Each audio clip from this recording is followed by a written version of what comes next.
Hi മക്കളെ, ഒരു 5-6 വർഷം കഴിഞ്ഞിട്ട് നിങ്ങൾക്ക് ഗൂഗിള്, ആപ്പിള്, ടെസ്ല, മൈക്രോസോഫ്റ്റ് തുടങ്ങിയ ലോകത്തെ ഏറ്റവും ടോപ്പ് കമ്പനിയിൽ വർക്ക് ചെയ്യണമെന്നോ അല്ലെങ്കിൽ എന്താണ് നാട്ടിൽ ഏറ്റവും ബെസ്റ്റ് ഡോക്ടറായിട്ട് നന്നായിട്ട് ഏൺ ചെയ്യണമെന്നും അതുവഴി നല്ലൊരു സ്റ്റാൻഡേർഡ് ഓഫ് ലൈഫ് ലിവ് ചെയ്യണമെന്നും നിങ്ങൾക്ക് ആഗ്രഹം ഉണ്ടെങ്കിൽ ഈ വീഡിയോ നിങ്ങൾക്കുള്ളതാണ്. ആൻഡ് ഈ വീഡിയോ നിങ്ങൾ ഒറ്റയ്ക്ക് കണ്ടാൽ പോരാ, നിങ്ങളുടെ പാരൻസിനെയും കൂടെ കാണിക്കണം. അവരടുത്ത എവിടെയെങ്കിലും ഉണ്ടെങ്കിൽ വേഗം അമ്മേവാ അജാ സാർ ഒരു വീഡിയോ ഉണ്ട് നിങ്ങളും കൂടെ കാണണമെന്ന് അവരെ വിളിച്ചുകൊണ്ട് തരിക. എല്ലാവർക്കും എന്ത് ചെയ്യുക, ഷെയർ ചെയ്ത് കൊടുക്കാം. ഓക്കെ, സോ എന്താ നമ്മുടെ ലക്ഷ്യം? +2 കഴിഞ്ഞ് ഒരു 4-5 വർഷം കൊണ്ട് എന്ത് ചെയ്യണം, നമുക്കൊരു നല്ല ജോലി കിട്ടണം, നമ്മളെ ക്വാളിറ്റി ഓഫ് ലൈഫ് കൂട്ടണം അല്ലേ. അതിന് ഇപ്പം നിങ്ങളുടെ മുന്നിലുള്ള ഏറ്റവും ബെസ്റ്റ് മെത്തേഡ് എന്ന് പറയുന്നത് നിങ്ങൾക്ക് എന്ത് ചെയ്യാം, NIT IIT പോലത്തെ ഒരു ടോപ്പ് എഞ്ചിനീയറിംഗ് കോളേജിൽ നിങ്ങൾ എഞ്ചിനീയറിംഗ് കഴിഞ്ഞാൽ നേരത്തെ പറഞ്ഞ ഗൂഗിളിലും ടെസ്റ്റിലൊക്കെ എന്ത് ചെയ്യാൻ പറ്റും, നിങ്ങൾക്ക് ജോയിൻ ചെയ്യാൻ പറ്റും. അല്ലെങ്കിലോ എയിംസ് പോലത്തെ ഒരു ടോപ്പ് മെഡിക്കൽ കോളേജിൽ നിന്നും MBBS നിങ്ങൾക്ക് കിട്ടിക്കഴിഞ്ഞാൽ നാട്ടിൽ ഏറ്റവും ബെസ്റ്റ് ഡോക്ടർ ആവാൻ പറ്റും. ഇത് രണ്ടുമാണ് നിങ്ങളുടെ ലക്ഷ്യമെങ്കിൽ നിങ്ങൾ എഴുതേണ്ട ഒരു കോമ്പറ്റേറ്റീവ് എക്സാം ഉണ്ട്. ഡോക്ടർ ആവണമെങ്കിൽ അതിൻ്റെ പേര് NEET എന്നാണ്, എഞ്ചിനീയർ ആവണമെങ്കിൽ അതിൻ്റെ പേര് JEE എന്നാണ്. ഫുൾ ഫോം ഒക്കെ വഴിയെ നിങ്ങൾക്ക് മനസ്സിലായും. അതായത് നിങ്ങൾക്ക് ഒരു ഗവൺമെൻറ് മെഡിക്കൽ കോളേജിലോ എയിംസിലോ നിങ്ങൾക്ക് MBBS പഠിക്കണമെങ്കിൽ നിർബന്ധമായും നിങ്ങൾ NEET എഴുതി നല്ല സ്കോർ കിട്ടണം, നല്ല റാങ്ക് കിട്ടണം. NIT IIT പഠിക്കണമെങ്കിൽ JEE ക്ലിയർ ചെയ്യാൻ വേണം. ക്ലിയർ അല്ലേ? അപ്പം ഇത് ക്ലിയർ ചെയ്യണമെങ്കിൽ ഈ NEET ആയിക്കോട്ടെ JEE ആയിക്കോട്ടെ അതിൻ്റെ സിലബസ് എന്ന് പറയുന്നത് നീറ്റിൻ്റെ കേസിൽ നിങ്ങൾ +1-ലും +2-ലും സയൻസ് എടുത്തിട്ട് ഫിസിക്സും കെമിസ്ട്രിയും ബയോളജിയുമാണ്. അതായത് +1-ലെയും +2-ലെയും ഫിസിക്സ്, കെമിസ്ട്രി, ബയോളജി ഈ 3 സബ്ജക്റ്റുകളാണ് എന്ത് ചെയ്യുക, നീറ്റിന് ചോദിക്കുക. അതേപോലെ തന്നെ JEE ആകുമ്പോഴോ +1-ലെയും +2-ലെയും ഫിസിക്സ്, കെമിസ്ട്രി, ബയോളജിക്ക് പകരം മാത്സ് ആണ് JEE അല്ലെങ്കിൽ എഞ്ചിനീയറിംഗ് കിട്ടാൻ വേണ്ടിയിട്ട് നിങ്ങളോട് ചോദിക്കാം. അപ്പം സ്വാഭാവികമായിട്ടും അപ്പം സാറേ നമ്മളെ നാട്ടിൽ നിന്ന് തന്നെ പഠിച്ചിട്ട് എന്ത് ചെയ്താൽ മതി, +2-ന് ശേഷം ഇത് എഴുതിയപ്പോൾ അത് പറഞ്ഞപ്പോഴാണ് +2 കഴിഞ്ഞ ഉടനെയാണ് നിങ്ങൾ ഇത് എഴുതുക. പിന്നെ നിങ്ങൾക്ക് 1-2 തവണ വീണ്ടും എഴുതാനുള്ള അവസരം കിട്ടുകയും ചെയ്യും, അല്ല ചാൻസ് ഉണ്ടാവും. ഓക്കെ, അങ്ങനെ എഴുതിയാൽ പോലെ ചോദിക്കുമ്പം അത്ര എളുപ്പമല്ല ഇത്. എത്രത്തോളം എന്ന് പറഞ്ഞാൽ നിങ്ങൾക്കറിയാമല്ലേ, നിങ്ങൾ NMMS പരീക്ഷ 8ാം ക്ലാസ്സിൽ നിങ്ങൾ എഴുതുമ്പോൾ 7ാം ക്ലാസ്സിലും 8ാം ക്ലാസ്സിലേക്ക് കുറച്ച് ടോപ്പിക്കുകളൊക്കെ വരുന്നത് അല്ലേ. പക്ഷെ അത് നിങ്ങൾ സ്കൂളിൽ പഠിച്ച കാര്യങ്ങൾ മാത്രമായിരുന്നോ? അല്ലല്ലേ. അതിനെ ബേസ് ചെയ്തുകൊണ്ട് കുറച്ചും കൂടെ ഹയർ ലെവലിലല്ലേ ചോദ്യങ്ങൾ ചോദിക്കുന്നത്. അപ്പോൾ അതേപോലെ തന്നെയാണ് എന്തുണ്ടാവുക, ഈ നീറ്റും JEE ഉണ്ടാവുക. ആൻഡ് സാധാരണ ഒരു ഗവൺമെൻറ് സ്കൂൾ അല്ലെങ്കിൽ നാട്ടിലൊരു സ്കൂളിൽ ഒരിക്കലും ഒരു നീറ്റും JEE എഴുതാൻ പറ്റില്ല, നല്ല സ്കോർ ചെയ്യാൻ പറ്റുന്ന രീതിയിൽ പഠിപ്പിക്കാറില്ല. അത് ആ ബോർഡ് എക്സാമിനാണ്. നിങ്ങൾ 8ാം ക്ലാസ്സിൽ നല്ല മാർക്ക് കിട്ടാൻ പഠിപ്പിക്കുന്നത് പോലെ തന്നെ. അപ്പോൾ ക്ലിയർ അല്ലേ? അപ്പം അങ്ങനെ ആകുമ്പം ഒരു 10ാം ക്ലാസ് കഴിഞ്ഞ കുട്ടിക്ക് നേരത്തെ പറഞ്ഞ സ്വപ്നത്തിലേക്ക് എത്താൻ 2 ഓപ്ഷനാണുള്ളത്. ഒന്നാമത്തെ ഓപ്ഷൻ എന്ന് പറയുന്നത് നിങ്ങൾ എന്ത് ചെയ്യുന്നു, നിങ്ങളുടെ നാട്ടിലൊരു സ്കൂള് +1 +2 പഠിക്കുന്നു. അതിനുശേഷം ഒരു തവണ എഴുതി നോക്കുന്നു, മിക്കവാറും നിങ്ങൾക്ക് കിട്ടില്ല. പിന്നെ നിങ്ങൾ എന്താ ചെയ്യുക, ഒരു തവണ ഇതിനു വേണ്ടി നിങ്ങളുടെ 1 വർഷം സ്പെൻഡ് ചെയ്തിട്ട് നമ്മൾ ഇത് മാത്രം പഠിക്കുന്നു. അതിനാണ് നമ്മൾ പറയുന്ന പേര് റിപ്പീറ്റ് ചെയ്യാന്നുള്ളത്. ചിലപ്പോൾ നിങ്ങളുടെ ചേട്ടന്മാരും ചേച്ചിമാരും അല്ലെ കുടുംബത്തിലെ കസിൻസ് ഒക്കെ ഇത് ചെയ്തിട്ട് കിട്ടിയ ആൾക്കാരുണ്ടാവും. ചില ആൾക്കാരെന്താണ് 1 വർഷം കഴിഞ്ഞിട്ട് കിട്ടും, ചില ആൾക്കാർ 2-3 വർഷം കഴിഞ്ഞിട്ടായിരിക്കും ട്രൈ ചെയ്യും. ഈ ഒരു സാധനത്തിന് വേണ്ടി തന്നെ നമ്മൾ വർഷങ്ങൾ കളയും. എന്നിട്ട് ചിലപ്പോൾ കിട്ടും, ചിലപ്പോൾ മതിയാക്കും അല്ലേ. ഇങ്ങനെ ആരെങ്കിലും നിങ്ങൾക്ക് പരിചയം ഉണ്ടെങ്കിൽ നിങ്ങൾ എന്ത് ചെയ്യുക, അവരുടെ സ്റ്റാറ്റസ് ഒന്ന് കമൻറ്റ് ചെയ്യട്ടോ. അത് ബാക്കിയുള്ളവർക്കും കൂടെ ഹെൽപ്ഫുൾ ആയിരിക്കും. 1 വർഷം റിപ്പീറ്റ് ചെയ്തിട്ട് കിട്ടി, എൻ്റെ ചേച്ചി 2 വർഷം റിപ്പീറ്റ് ചെയ്തിട്ട്, എൻ്റെ വേറൊരു ചേച്ചി 1 വർഷം റിപ്പീറ്റ് കിട്ടിയില്ല, എന്താണെങ്കിലും എന്ത് ചെയ്യുക, നിങ്ങളൊന്ന് കമൻറ്റ് ചെയ്യുക. ഇതാണ് ഒന്നാമത്തെ ഓപ്ഷൻ. എന്തുകൊണ്ടാണ് ഇത് ഇത്രയും ബുദ്ധിമുട്ടെന്ന് പറഞ്ഞു കഴിഞ്ഞാൽ ഇത് നിങ്ങളെ NMMS ഒക്കെ പോലെ തന്നെ ഒരു കോമ്പറ്റേറ്റീവ് എക്സാമാണ്, മത്സര പരീക്ഷയാണ്. അതായത് ലിമിറ്റഡ് നമ്പർ ഓഫ് സീറ്റ്സാണ്. ഇപ്പോൾ NMMSൻ്റെ കേസിൽ കേരളത്തിൽ 3500 കുട്ടികൾക്കാണ് NMMS കിട്ടുക. അപ്പോൾ നിങ്ങൾ എത്ര നന്നായിട്ട് പഠിച്ചിട്ടും കാര്യമില്ല, ഏറ്റവും നന്നായി പഠിക്കുന്ന ടോപ്പ് 3500 കുട്ടികൾക്കല്ല NMMS കിട്ടുന്നത്.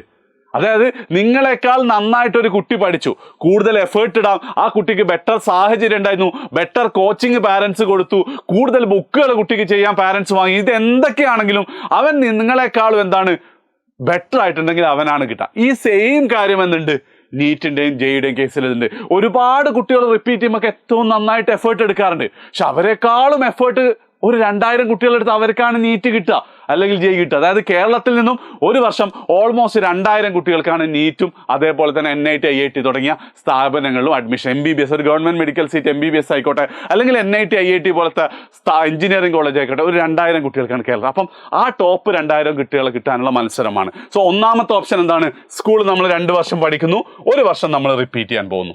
ചിലപ്പോൾ അത് 2-3 വർഷം. അടുത്തൊരു ഓപ്ഷനാണ് എന്ത്, ഇൻ്റഗ്രേറ്റഡ് സ്കൂൾ.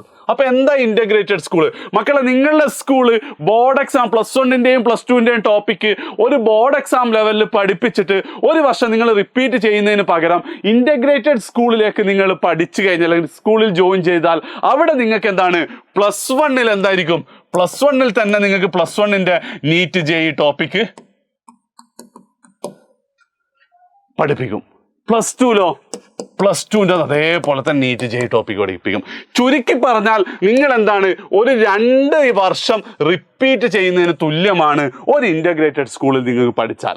അതുകൊണ്ടാണ് കേരളത്തിൽ നിന്നും ഈ പറയുന്ന 2000 സീറ്റുകളിൽ 1000-ന്റെ മുകളിലെ കുട്ടികളും എന്താണ് ഇന്റഗ്രേറ്റഡ് സ്കൂളിൽ നിന്നാണ് അഡ്മിഷൻ കിട്ടുന്നത് എന്ന് മാത്രമല്ല, ഇവരൊന്നും എന്ത് ചെയ്യുന്നില്ല, +2-ന് ശേഷം ഒരു വർഷം കളയുന്നില്ല.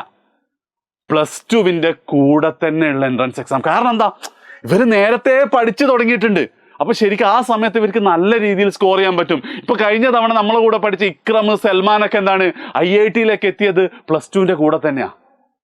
ഓക്കെ, എത്താൻ പറ്റും. കേരളത്തിൽ നിന്ന് ഒരുപാട് ആൾക്കാർ കിട്ടും. പക്ഷെ അതിൽ ഭൂരിഭാഗവും എന്താണ് ഇന്റഗ്രേറ്റഡ് സ്കൂൾ എന്നാണ് എൻ്റെ അറിവിൽ. ഞാൻ അത്യാവശ്യം എന്ത് ചെയ്യാറുണ്ട്, ഇത് റിലേറ്റഡ് ആയിട്ടൊക്കെ പഠിക്കാറുണ്ട്. വളരെ അപൂർവം കുട്ടികൾ മാത്രമേ എന്ത് ചെയ്യാറുള്ളൂ, സാധാരണ സ്കൂൾ പഠിച്ചിട്ട് ചിലപ്പോൾ ഓൺലൈൻ ട്യൂഷനൊക്കെ എത്തിയിട്ട് IIT-ലോ എയിംസിലേക്കൊക്കെ എത്താറുള്ളൂ. അതിൻ്റെ റീസൺ വളരെ സിമ്പിൾ, ക്ലിയർ ആണല്ലേ?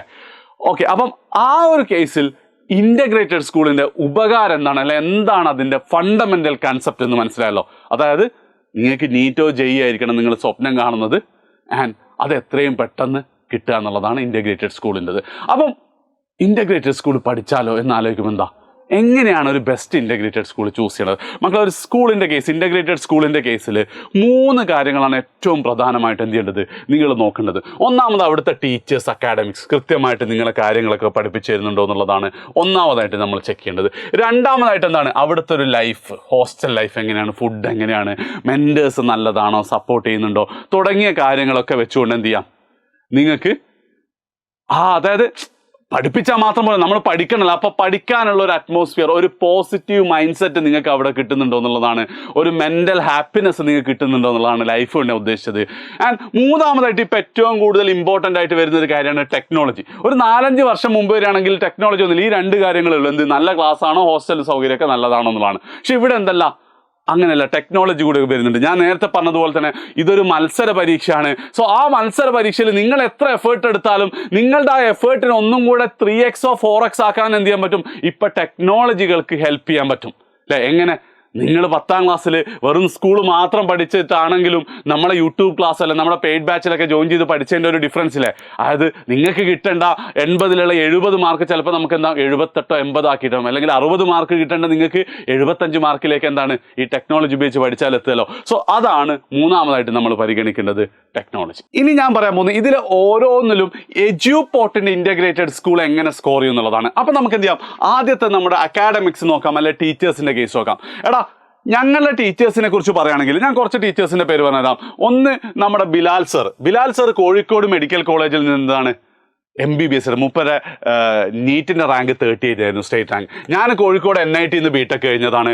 അതേപോലെ തന്നെ എന്താണ് ഷിനാസ് സർ ഉണ്ട്, പിന്നെ അതേപോലെ റിഷാദ് സാറുടെ ഷിനാസ് സർ ഉണ്ട്, നിഷാദ് സർ ഉണ്ട്. ഇവർ രണ്ടാളും എന്താണ്, ഇവർ രണ്ടാളും IIT-കാരാണ്. ദേവപ്രിയ മാം ഡോക്ടറാണ്, അതേപോലെ തന്നെ എന്താണ് അഖിൽ സർ ഡോക്ടറാണ്. ഇവരൊക്കെയാണ് എന്ത് ചെയ്യുന്നത്, നിങ്ങൾക്ക് ക്ലാസ് എടുക്കുക. ഇനി ഇവരെ കൂടാതെ ഇപ്പൊ SD എന്ന് പറഞ്ഞു കഴിഞ്ഞാൽ ബോട്ടണിയിലെ കേരളത്തിലെ ഒരു ടോപ്പ് 3 ഫാക്കൽറ്റിയിൽ ഒരാളാണ്. അതേപോലെ തന്നെ റിഷാദ് സർ, പിന്നെ ആസാദ് സർ തുടങ്ങിയ എല്ലാ ആൾക്കാരും മിനിമം 15 വർഷത്തിനുള്ള എക്സ്പീരിയൻസിൽ. ഇപ്പൊ കൃഷ്ണ സർ എന്ന് പറയുമ്പം ഞാൻ JEE-ക്ക് പ്രിപ്പയർ ചെയ്യുന്ന സമയത്ത് കേരളത്തിൽ ടോപ്പായി നിന്ന മനസ്സ് 35 വർഷത്തോളമായിട്ട് JEE കുട്ടികളെ മാത്സ് പഠിപ്പിച്ചുകൊണ്ടിരിക്കുന്നത്. അതായത് നമ്മളെ ഫാക്കൽറ്റീസിൻ്റെ കേസ് ആണെങ്കിൽ ഒന്നുകിൽ എന്താണ് ബിലാൽ സാറേയും നിഷാദ് സാറേയും ഷിനാസ് സാറൊക്കെ പോലെ തന്നെ ഈ ടോപ്പ് മെഡിക്കൽ കോളേജിൽ നിന്നോ NIT-യിലോ IIT-യിൽ നിന്നോ പഠിച്ചിറങ്ങിയ ആൾക്കാരായിരിക്കും, അല്ലെങ്കിൽ മിനിമം 15 വർഷമുള്ള എക്സ്പീരിയൻസ് ഉള്ള ആളായിരിക്കും.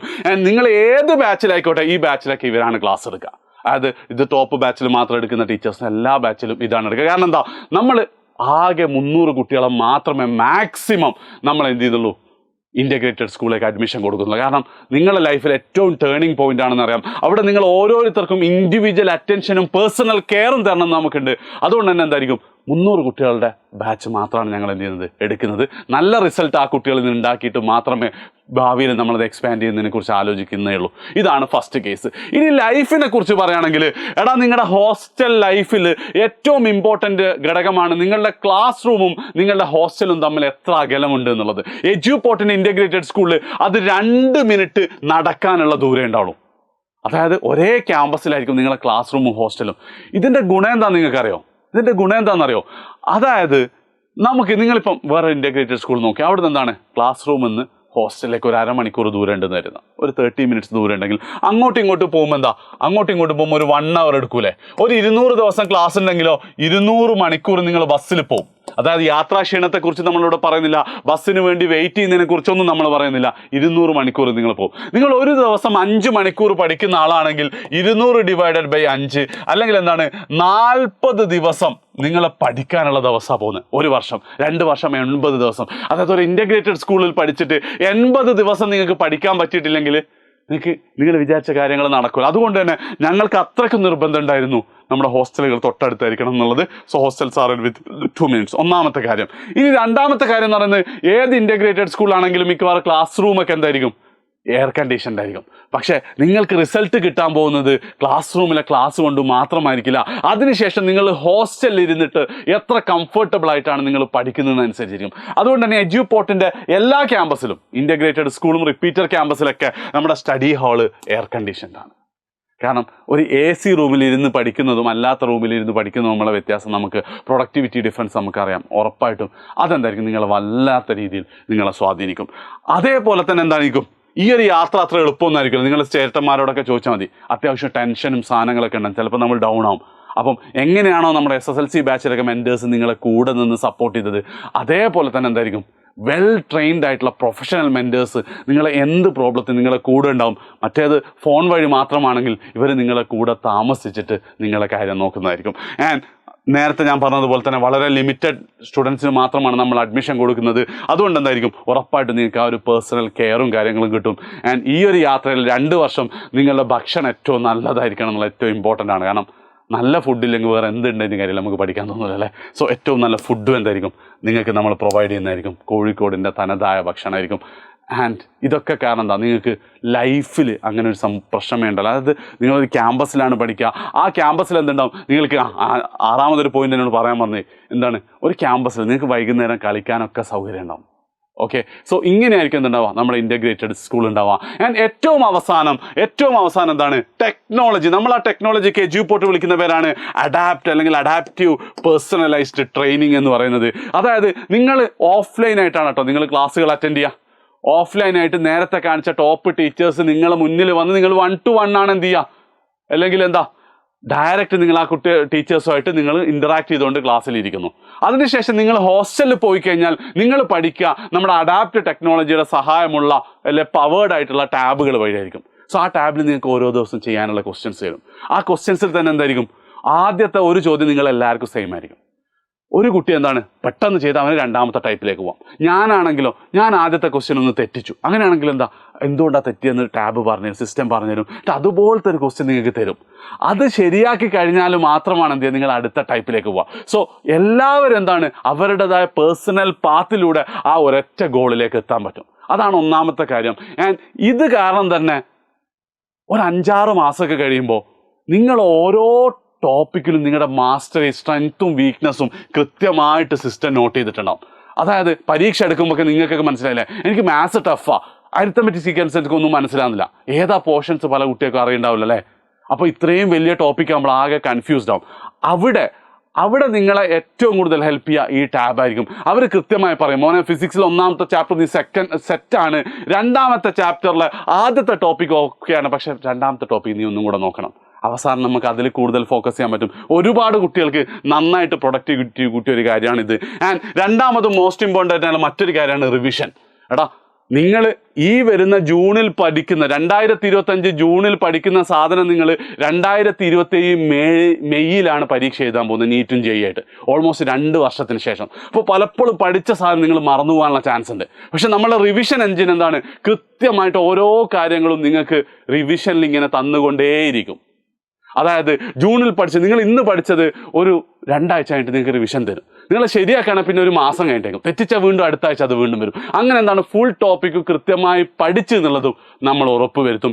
ആൻഡ് ഈ ബാച്ചിലേക്കുള്ള 300 കുട്ടികൾ അഡ്മിഷൻ ഓൾമോസ്റ്റ് ക്ലോസ് ചെയ്യാറായിട്ടുണ്ട്. മെയ് 1st വീക്ക് തന്നെ നമ്മൾ എന്ത് ചെയ്യും, നമ്മുടെ ക്ലാസ്സസ് സ്റ്റാർട്ട് ചെയ്യും. നിങ്ങൾക്ക് അഡ്മിഷൻ ആവശ്യമുണ്ടെങ്കിൽ അല്ലെങ്കിൽ ഈ ബാച്ചിനെ കുറിച്ച് ഇനി എന്തെങ്കിലും ഡൗട്ടോ കാര്യങ്ങളോ ഉണ്ടെങ്കിൽ താഴെ കാണുന്ന നമ്പറിൽ നിങ്ങൾക്ക് ഡയറക്റ്റ് വിളിക്കാവുന്നതാണ്. അല്ലെങ്കിൽ കമൻറ്റിൽ ഫിൽ ചെയ്ത ഫോം നിങ്ങൾ നോക്കുക, ഫോം ഫില്ല് ചെയ്യുക. ഉറപ്പായിട്ട് എന്താണ് നമ്മളെ ക്യാമ്പസിൽ നിങ്ങൾക്ക് കാണാൻ പറ്റും. ഞങ്ങൾ എന്തായാലും എന്താണ് ഒരു ടെസ്റ്റൊക്കെ നടത്തിയിട്ട് നിങ്ങൾക്ക് നല്ല മാർക്ക് കിട്ടുകയാണെങ്കിൽ സ്കോളർഷിപ്പ് നമ്മൾ പ്രൊവൈഡ് ചെയ്യും. ആൻഡ് ഒരു മിനിമം മാർക്ക് ഇല്ലെങ്കിൽ നമ്മൾ അഡ്മിഷൻ എടുക്കില്ല, കാരണം നിങ്ങൾക്ക് ഇത് വളരെ ബുദ്ധിമുട്ടായി പോകാനുള്ള ചാൻസ് ഉണ്ട്. സോ ഞങ്ങളുടെ സ്കോളർഷിപ്പ് ടെസ്റ്റ് നമ്മുടെ ക്യാമ്പസിൽ വന്ന് എഴുതാൻ വേണ്ടിയിട്ട് താഴെ കാണുന്ന ഫോം ഫില്ല് ചെയ്യുക, അല്ലെങ്കിൽ ഈ നമ്പറിൽ വിളിച്ചാൽ മതി.